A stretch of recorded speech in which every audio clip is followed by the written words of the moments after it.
Saludos y bendiciones. Hoy vamos a fusionar, a unir el concepto de observa el texto o de interpretación textual, y al mismo tiempo vamos a hacer la revisión de algunos de los más recientes comentarios dejados en el canal, porque ahora en adelante vamos a considerar los comentarios de valor. Las personas que, bien sea a favor o en contra de lo que estamos diciendo en un video, presenten un comentario respetuoso, lo vamos entonces a considerar para los momentos como estos, donde de esos comentarios podemos hacer algún video al respecto. Esta noche quiero presentarles entonces estos comentarios más recientes. Uno del amigo Omar Sánchez. Quiero enviarles desde acá un saludo al amigo Omar Sánchez, que de tantos comentarios en contra que hubo en relación a lo que hablé en el video de la silla de escarnecedores, lógicamente que la mayoría de todos los que estuvieron en contra fueron cristianos que estaban tratando de justificar de alguna manera la actitud de estos que estaban haciendo burla, como ya se mostró en el video. Pero cuando yo digo que aquí se permite, se acepta que una persona pueda venir y diferir de lo que estamos diciendo, siempre y cuando lo haga con respeto, como debe ser, aquí este amigo Omar Sánchez, su comentario, observen lo que dice. Dice: creo que Raíces Hebreas es un error. Todos tienen derecho a pensar u opinar lo que quieran de lo que sea. Y está bien que el amigo Omar Sánchez piense que Raíces Hebreas es un error, se lo respetamos. Dice luego: pero esto no impide que reconozca la verdad que expone en cuanto a los escarnecedores. Sigue diciendo: este grupo autonombrados escarnecedores no representan a todo el mundo evangélico. Están en su burbuja virtual, esclavos de las adulaciones de sus fans y porristas que recompensan con corazoncitos. Yo le respondí al amigo Omar: lo felicito, amigo. Es usted la primera persona cristiana que, aunque no está de acuerdo con Raíces Hebreas, reconoce el error de ser escarnecedores. Yo también le doy a usted mi reconocimiento por eso. Muchas gracias. Entonces, aquí hay un ejemplo. Hay un ejemplo de una persona coherente, porque nosotros no tenemos nada en contra de las personas porque sean cristianas, ni consideramos en nuestro caso, aquí en Casa de Restauración, a los cristianos enemigos nuestros. Entonces, si un cristiano viene y dice: yo estoy en desacuerdo con Raíces Hebreas, me parece que es un error, se le acepta y se le respeta. Pero que haga esto que hizo este amigo Omar Sánchez, se le reconoce como un mérito el hecho de que pueda tener la capacidad de separar el que está en desacuerdo con el mensaje de Raíces Hebreas, pero está de acuerdo con el tema del video, que tiene que ver con la silla de escarnecedores. Entonces, él está diciendo claramente: el hecho de que yo esté en contra de Raíces Hebreas, el hecho de que sea cristiano, no significa que voy a negar la verdad de lo que se está diciendo en este video con relación a la silla de escarnecedores. Y dice algo muy importante, y es que estas personas que están fungiendo de escarnecedores en YouTube no representan a todo el mundo evangélico. Así que el amigo Omar Sánchez es un amigo evangélico, cristiano evangélico. Así que mi reconocimiento y un aplauso al amigo Omar Sánchez por esa ecuanimidad de poder entonces tener el tema en equilibrio. Todo cristiano que venga en esta tónica, pues aquí será bien recibido. Pero todo aquel que venga a hacer burla o hacer señalamientos irrespetuosos y a usar términos como esa especie de groserías religiosas, bueno, aquí no serán bien recibidos y sus comentarios serán eliminados y serán bloqueados de este canal. Además, entonces, el último o el más reciente comentario que nos traen a este mismo video, vamos a ver qué comenta el amigo Jaime Alfonso. Saludos para el amigo Jaime Alfonso. Y él dice lo siguiente: el judío para ser salvo no tiene que hacerse gentil, ni el gentil para ser salvo tiene que hacerse judío. La salvación es tanto para el judío como para el gentil en Cristo Jesús. Este lenguaje de decir Cristo Jesús, pues se identifica como un cristiano. Hay gente que es latina y de alguna forma trata de buscar sus raíces hebreas para demostrar que es un auténtico discípulo de Cristo. ¿Para qué buscar raíces en donde no las hay cuando por gracia, por medio de la fe en Cristo Jesús, soy salvo? Dice el amigo Jaime Alfonso. Luego dice, les regalo Efesios 2, 19 al 22. Así que ahora ustedes los gentiles ya no son unos desconocidos ni extranjeros, son ciudadanos junto con todo el pueblo santo de Dios, son miembros de la familia de Dios, juntos constituimos su casa, la cual está edificada sobre el fundamento de los apóstoles y los profetas. Y la piedra principal es Cristo Jesús mismo.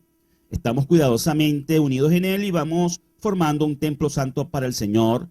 Por medio de Él, ustedes, los gentiles, también llegan a formar parte de esa morada donde Dios vive mediante su Espíritu. Sigue diciendo el amigo Jaime Alfonso, ahora lo que dice los versículos 2 y 13 del mismo capítulo 2, en esos tiempos ustedes vivían apartados de Cristo. No se les permitía ser conciudadanos de Israel y no conocían las promesas del pacto que Dios había hecho con ellos. Ustedes vivían en este mundo sin Dios y sin esperanza, pero ahora han sido unidos a Cristo Jesús. Antes estaban muy lejos de Dios, pero ahora fueron acercados por medio de la sangre de Cristo.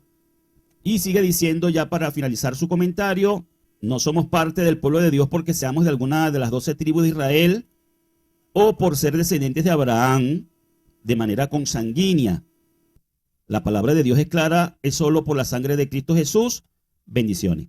Este es otro amigo cristiano evangélico al que quiero felicitar y agradecer por traernos un comentario respetuoso, por utilizar un lenguaje apropiado, que aunque por lo que yo puedo inferir no está de acuerdo con el tema de buscar las raíces hebreas, sí en su comentario y en los textos que él esgrime acá está el mensaje que nosotros estamos constantemente anunciando como restauración y lo que entendemos como el pueblo de Elohim o el pueblo de Dios. Así que vamos entonces desde acá, desde el comentario del amigo Jaime Alfonso, a presentar nuestro breve tema de esta noche. Se titula Un solo pueblo por su sangre. Y vamos a utilizar las citas bíblicas que nos ha compartido. Él dice que nos las regala. Nos ha compartido el amigo Jaime Alfonso estas citas bíblicas y sobre ellas vamos a comentar para luego finalizar nuestra presentación. Pero antes, volviendo aquí al comentario del amigo Jaime Alfonso, quiero tomar las primeras palabras que él dice. Él dice, el judío para ser salvo no tiene que hacerse gentil. Pues lógicamente que no. Si un judío se hace gentil, pues está más bien alejándose de la identidad de pueblo, que es una sola y que es israelita. De hecho, qué importante lo que dice el amigo Jaime Alfonso, porque eso fue lo que hizo el cristianismo histórico por siglos con los judíos, inclusive de manera forzada, inclusive a costo de la vida de quienes no quisieran, los obligaban a los judíos, como sabemos la historia de la Iglesia Católica, para obligar a los judíos a convertirse forzadamente en cristianos. Entonces, me parece muy bueno que el amigo Jaime Alfonso nos diga que el judío para ser salvo no tiene que hacerse gentil, porque eso era lo que le decían a los judíos desde el cristianismo. Tienes que aceptar a Cristo y tienes que venir entonces a asumir la nueva identidad que ellos entienden que es la identidad gentil para ser salvo en Cristo. Renunciar a todo lo que tenga que ver con Israel, porque eso es del antiguo pacto, porque eso es de la ley, porque eso es de Moisés, porque ya eso está caducado. Ahora también sigue diciendo el amigo Jaime Alfonso que ni el gentil necesita hacerse judío para ser salvo.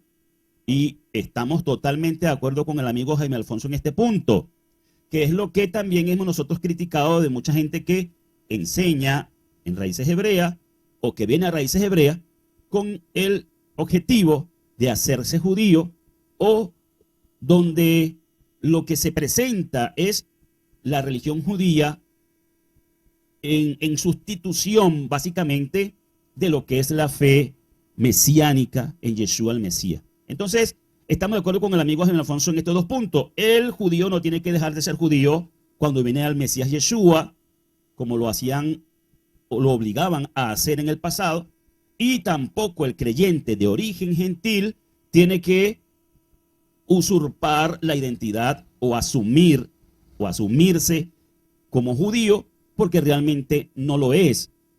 Entonces sigue diciendo él que la salvación es tanto para el judío como para el gentil en Cristo Jesús.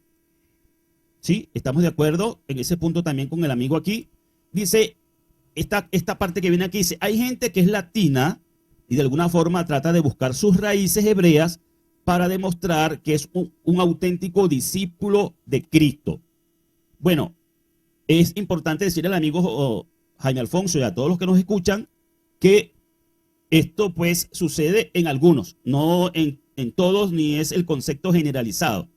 Pero si hay gente que toma como una afición a una, ya de una forma ya como exagerada, dentro del contexto de asumirse como judío, y empiezan a buscar que si tienen apellido judío, que si de alguna manera se sienten identificados o si tienen en el árbol genealógico algún ancestro que haya sido judío o algo por el estilo, y de alguna manera como que demuestran el sentirse incompletos estando en Yeshua, sentirse incompletos en cuanto a su identidad como pueblo de Elohim. Entonces, en ese sentido, aceptamos la crítica que la mayoría de los cristianos, y en este caso el amigo Jaime Alfonso también la hace, de aquellos que estando en raíces hebreas han proyectado la idea de que cuando un creyente de origen gentil viene a Yeshua, ya no a Cristo, el Cristo grecorromano, el Cristo que construyó el catolicismo básicamente, sino al Yeshua histórico, al bíblico, al hebreo, al israelita, al judío. Cuando vienen entonces al conocimiento de eso, entonces se extralimitan, se asimilan al redil de los judíos, y por esa razón, una de las cosas lamentables que ha traído eso como consecuencia es que muchos han terminado negando a Yeshua, porque muchos en su afán de querer ser verdaderamente judíos han terminado buscando el judaísmo ortodoxo rabínico tradicional, donde para hacerse un prosélito, para ser reconocido como judío, lo primero que tiene que hacer es negar la fe en Yeshua. Y conozco de muchos testimonios de gente que comenzaron bien por raíces hebreas, pero luego se fueron con el tema primero de la circuncisión y luego por ahí para allá buscando todas las tradiciones del judaísmo, y terminaron lamentablemente diciendo Yeshua no es el Mesías y haciéndose judíos, o cuando mucho noágidas, porque otra de las cosas que sucede con el judaísmo es que no es una religión proselitista. Yo no sé si todos conocen que en el judaísmo no están buscando a los gentiles para que se conviertan. Nosotros que venimos de trasfondo cristiano, nosotros que estamos dentro del contexto occidental y que venimos del cristianismo, somos los que vemos esto así como que tenemos que predicar y que la gente venga a la fe nuestra. Pero en el judaísmo no es así. Por eso es que en la antigüedad más bien lo que ponían era más trabas, más tropiezos. Tradicionalmente se dice que los judíos pusieron un cerco a la Torá, que son todas esas reglas y normas que han puesto los rabinos y líderes del judaísmo en todo su desarrollo histórico, para que se haga más complicado, sobre todo para un gentil, observar la Torá. De hecho, le dicen, es que la Torá no es para ustedes. Así que es bien complicado para un creyente de origen gentil que se le mete en la cabeza porque llegó a raíces hebreas, que ahora es judío y quiere ser judío y vivir como judío.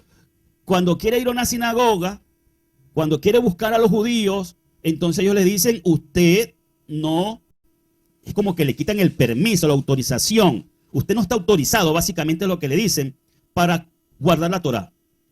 Inclusive he visto recientemente videos de gente judía que también vive atacando al movimiento de raíces hebreas acá en YouTube, donde han dicho que es peligroso para un gentil guardar el Shabbat, por ejemplo. Cuando el creyente en raíces hebreas entra en esa disyuntiva, que quiere asumirse como judío y convertirse en judío, se va a encontrar que no va a estar entonces ahora ni dentro del redil de los creyentes de origen gentil, ni dentro del redil de los judíos, porque le van a poner en una condición que al final va a tener que aceptar lo que le ofrecen en el judaísmo, que es ser un noágida. Y bueno, de eso podríamos hablar en otro momento, de lo que es un noágida y qué es lo que entonces, qué lugar le toca. Es como un judío de segunda categoría. Así que, totalmente de acuerdo con el amigo Jaime Alfonso, que dice que hay quienes, para creerse o sentirse un auténtico discípulo de Yeshua, buscan entonces sus raíces hebreas. Pero esa no es la motivación por la que debemos buscar las raíces hebreas. No es para sentirnos más discípulos que antes, no. La razón por la que tenemos que buscar las raíces hebreas es porque tenemos que depurar nuestra fe teórica y práctica de todas aquellas cosas que introdujo el hombre, tanto desde el judaísmo como desde el cristianismo, y poner en práctica las enseñanzas realmente bíblicas que el Mesías Yeshua vino a traer y continuar su obra de restauración, que él es quien la comienza en realidad en el siglo I, dentro del contexto de la fe nazarena, de la fe mesiánica. Porque una de las cosas que no entienden ni reconocen los cristianos que se oponen al movimiento de raíces hebreas es que fue Yeshua mismo quien vino a traer una restauración de la fe abrahámica que los judíos habían torcido, tergiversado en el primer siglo. Tanto fue el impacto que causó la enseñanza de Yeshua contra la corriente de la tradición de los ancianos de aquel momento, que lo llevó a la muerte. Vemos en las escrituras cómo otros discípulos de Yeshua fueron asesinados de manera violenta, con mucha hazaña. Así mataron a Esteban, así mataron a Jacob o a Santiago, como lo conocen. Entonces, este es el concepto, es la realidad por la cual tenemos que buscar raíces hebreas. No para disfrazarnos de judíos. Cuando hoy le voy a responder al amigo Jaime Alfonso de los textos bíblicos que él nos menciona acá, no lo voy a hacer con intenciones de cambiarle su manera de pensar o imponerle un criterio particular mío, sino que lo voy a hacer para presentarle nuestra posición, nuestro entendimiento de esos textos y que no se aleja mucho de lo que él está diciendo acá. Ahora, ¿a cuáles textos me estoy refiriendo? Bueno, vamos a los textos y el tema entonces lo podría titular como un solo pueblo por su sangre, y es la carta a los Efesios. ¿Saben qué me llama a mí mucho la atención para los hermanos en la fe y también para los amigos cristianos que nos escuchan? Me llama mucho la atención cuando quieren refutar raíces hebreas con textos bíblicos que más bien afirman el contexto que expresamos en raíces hebreas. Fíjense que en el comentario que hace el amigo Jaime Alfonso, él dice: ¿para qué buscar raíces en donde no las hay? No las hay cuando por gracia, por medio de la fe en Cristo Jesús, soy salvo. Es decir, él dice, ¿para qué buscar raíces hebreas? Aquí lo que importa es ser salvos en Cristo Jesús. Bueno, ese es el mensaje que lamentablemente ha sido tan simplificado, un mensaje tan simplista como el de acepta a Cristo y salvo serás. Básicamente eso es lo que se predica constantemente dentro del contexto cristiano, un mensaje muy simple, y vamos entonces a ver los textos que el amigo Jaime Alfonso nos menciona. Él dice, les regalo Efesios 2, 19 al 21 o al 22. Vamos entonces a ver qué nos dice esa escritura. Dice, por tanto, ustedes ya no son extranjeros, ni advenedizos, sino conciudadanos de los santos y miembros de la familia de Dios. Cuando dice, ustedes ya no son extranjeros, le está hablando Pablo a gentiles de Éfeso. Ustedes ya no son extranjeros. Y esta palabra entonces aplica no solamente para los de Éfeso, sino para todos los creyentes de origen gentil. Ya no son extranjeros. Y si ya no son extranjeros los creyentes de origen gentil, entonces, ¿qué son? ¿O extranjeros con relación a qué? Es importante que analicemos si no somos extranjeros, extranjeros con relación a qué. ¿Qué es un extranjero? Bueno, la palabra gentil es una forma de expresar ser extranjero con relación al pueblo de Israel. Y cuando Pablo le dice a los efesios, ustedes ya no son extranjeros, sino que además agrega, son conciudadanos de los santos, pues está bien claro y explícito de lo que está diciendo. Es básicamente lo que está diciendo Pablo aquí a los Efesios. Ustedes ya no son de la nacionalidad que ustedes tienen de origen, sino que ahora ustedes son conciudadanos de los santos. Claro, eso se tiene que entender bien también. No vaya a tomarse esta palabra en el sentido literal y entonces es lo que va a llevar a la persona. Entonces, bueno, si yo no soy extranjero, ahora tengo que sacar documentos y hacerme ciudadano del Estado de Israel y convertirme en un israelí. No está hablando de eso. Está hablando en un sentido espiritual, en una posición en relación a la identidad con el pueblo. De origen seguimos siendo latinos, en mi caso venezolanos, mexicanos, de donde quiera que usted haya nacido. Nosotros no tenemos por qué negar nuestro origen por haber llegado a la fe en el Mesías Yeshua, que es otro error que algunos cometen.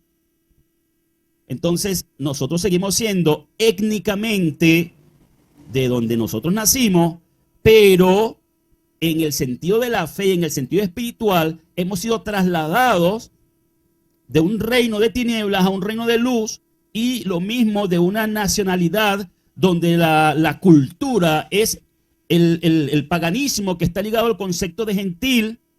Y bueno, ahora venimos a ser un pueblo unidos, a ser puestos junto al pueblo de los santos. ¿Y cuál es el pueblo de los santos? Bueno, en la escritura se utiliza la palabra santos, esto lo he dicho infinidad de veces, no para referirse a los santos católicos que conocen hoy, ni a los santos de la santería que conocen hoy, sino al pueblo de Israel. Así se le llama al pueblo de Israel, los santos, en la Biblia. Y también la frase la familia de Dios también sigue siendo otra forma de referirse al pueblo de Israel. Así que no hay otra manera de ver Efesios 2:19 que no sea hablar Pablo a los Efesios de una nueva identidad de pueblo que le ha sido dado al creyente en el Mesías Yeshua. Entonces dice en el versículo 20, estando edificados sobre el fundamento de los apóstoles y de los profetas. ¿Sobre quién estamos hablando? No estamos hablando de los próceres latinoamericanos, a quienes en cada nación honramos por habernos hecho libres políticamente, por ejemplo, como a Simón Bolívar aquí en Venezuela. Pero aquí no estamos fundamentados sobre los principios bolivarianos, sino que estamos fundamentados sobre los apóstoles y los profetas, la enseñanza, el camino de los apóstoles y los profetas. Entonces eso le da un sentido de pertenencia a un pueblo. ¿Cuáles apóstoles y cuáles profetas? Los del pueblo de Israel. No está hablando de otra gente, sino del pueblo de Israel. Y sigue diciendo, siendo la piedra angular del edificio, Jesucristo mismo. Entonces, Jesucristo no es la piedra angular de la iglesia católica. Jesucristo no es la piedra angular de la iglesia protestante o de la iglesia cristiana en todos sus derivados, sino que es la piedra angular del pueblo que sobre ese fundamento ha establecido columnas que son los apóstoles y profetas, y sobre esas columnas se levanta una casa. Estamos hablando en sentido alegórico. Y lo sigue diciendo acá. Versículo 21 dice, y construido todo el edificio por medio de él, ¿de quién? De Jesucristo, Yeshua el Mesías, el cual crece para ser templo santo para Yahweh. Creo que es evidente que está utilizando lenguaje figurado. Está comparando a los creyentes de origen gentil y a los creyentes en general como piedras, por allá Pedro dice piedras vivas, piedras que forman un edificio en Yeshua el Mesías o Jesucristo, que es la piedra angular sobre la cual se levanta todo este edificio, que es el pueblo de Elohim, y las columnas principales de ese pueblo son los apóstoles y los profetas, y todo el resto de creyentes de origen judío y de origen gentil vienen a formar una sola casa, un templo santo para Yahweh, donde debería vivirse en armonía. Es el deber ser, es lo ideal, pero lamentablemente todavía hasta el día de hoy no sucede así. Dice también en versículo 22, por quien también ustedes son edificados para morada de Dios en el Espíritu.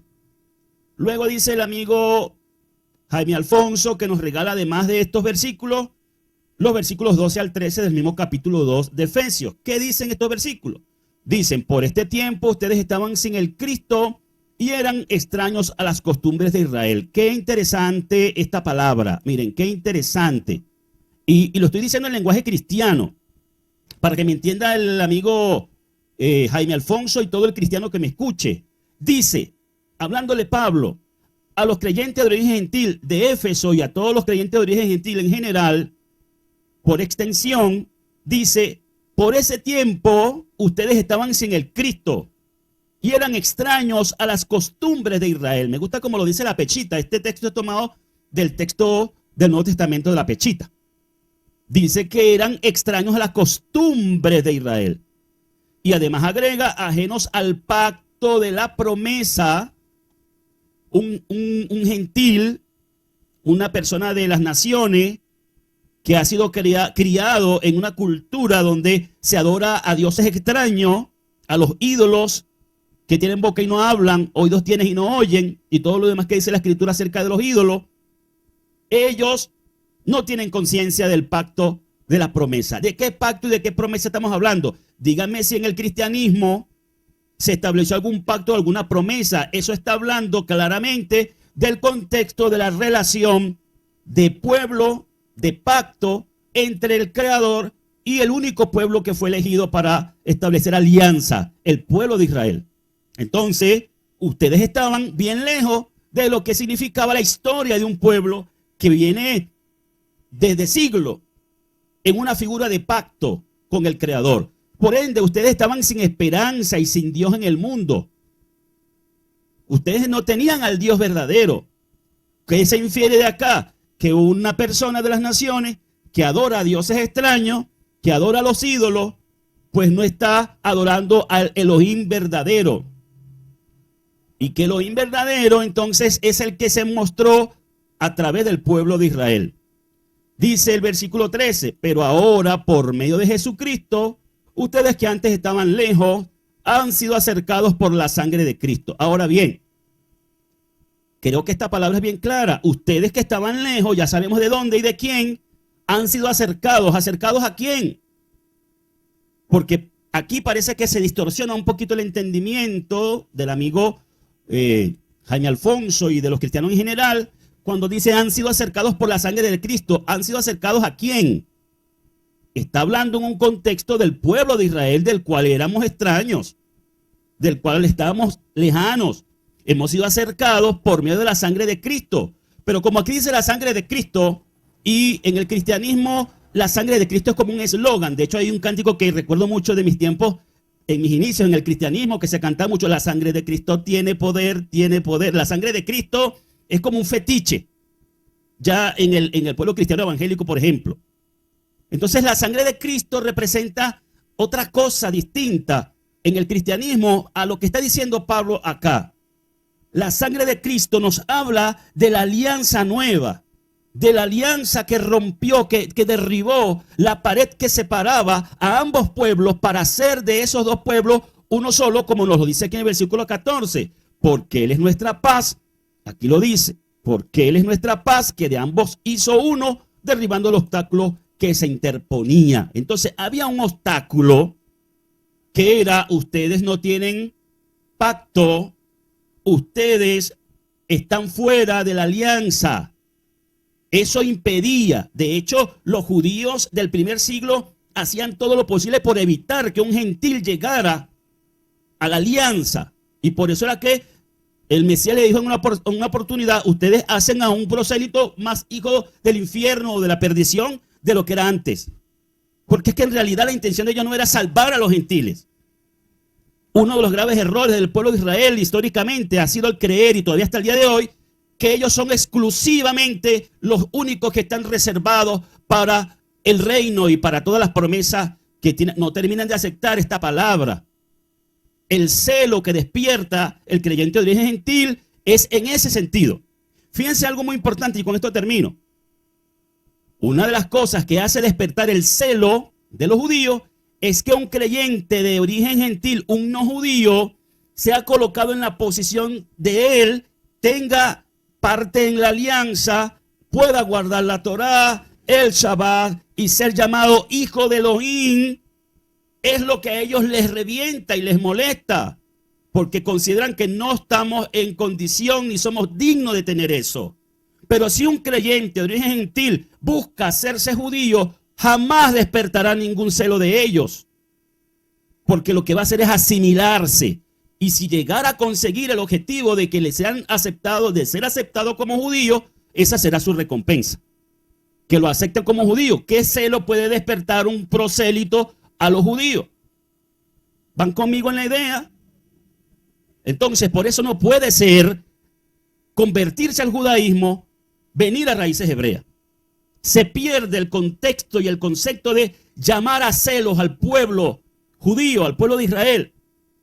Entonces, aquí este texto nos está diciendo la maravillosa obra, estimado hermano y amigo, la maravillosa obra de que nosotros siendo paganos, de nosotros haber sido criados adorando a cuanta cosa y cuanta gente, cuanto muerto y cuanta cosa extraña había. Estábamos alejados de las costumbres de un pueblo santo, estábamos alejados de la Torá, que es lo único que hace a ese pueblo santo, ¿saben? Porque la Torá que tanto atacan es la que le da santidad a un pueblo elegido para hacer luz a las naciones.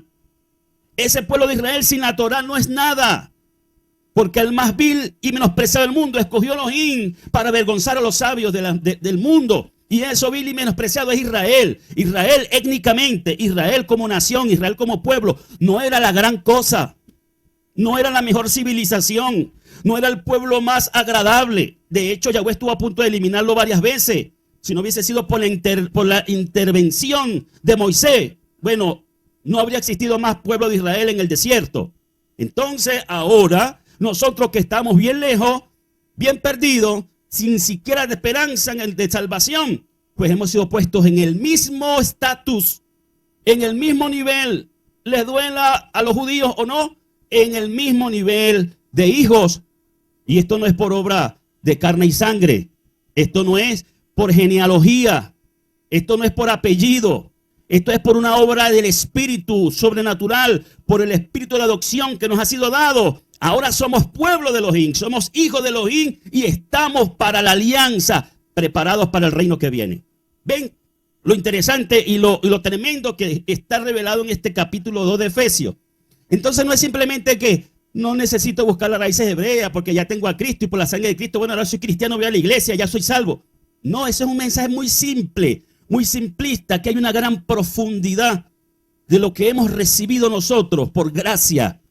Esa es la gran gracia que hemos recibido. Y bueno, vamos a dejarlo hasta aquí porque si me sigo inspirando, no sé a qué hora voy a terminar hoy. Así que no les quito más tiempo. Shalom para todos.